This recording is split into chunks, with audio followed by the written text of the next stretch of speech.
This movie tells a story about a young woman who painstakingly prepares a romantic homecoming for her girlfriend. Their apartment begins to feel more like a tomb when voices, shadows, and hallucinations reveal a truth she has been unwilling to face. First of all, at this point, we're pretty sure that the pandemic metaphor movies already feel tired unless they can come up with something new to say.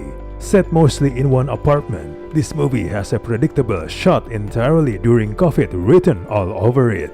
Like many movies being made during the pandemic, filmmakers can't get away with making a movie with a single person wandering around their apartment. This movie is basically showing a woman alone in her apartment, just walking around and acting terrified about things that are mostly added in post. As horror movie, there's only one standout sequence which sets in a dark, cramped room filled with mannequins. That scene is when the film is at its most unsettling. Unfortunately, this tension is not sustained throughout the duration of the film. The film's chills and scares are nearly non-existent. The movie is further pulled back down because of pacing issues, predictability, and poor dialogue. The dialogue has a hard time making this movie to be at least interesting. Emily Bennett, who plays Charlie, also co-directed the movie and co-wrote the script, so it's unclear how much of this is from the pages of the script and how much of it changed and evolved while filming.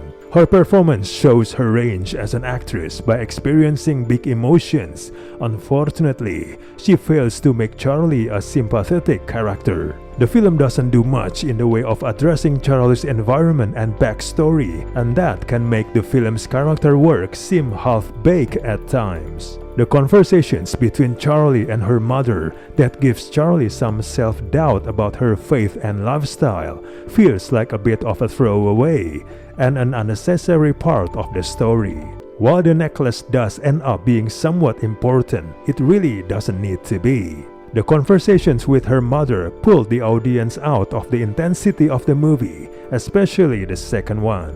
The script dragged the film out even more, weaving into its narrative flashbacks about Charlie's past with Simone, as well as heartbreaking case of infidelity. Even at a slight 83 minutes, this movie feels a little bloated.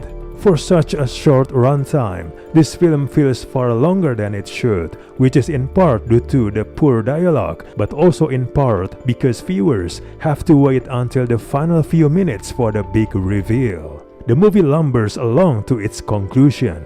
It's more focused on delaying a third act reveal instead of building tension. When the reveal finally comes, one can't help but feel a bit disappointed. It's made painfully obvious if you're paying attention, and especially so if you know this particular subgenre. Perhaps the movie would have worked better had it opened with the reveal and moved on from there, working as a character study through a horror lens.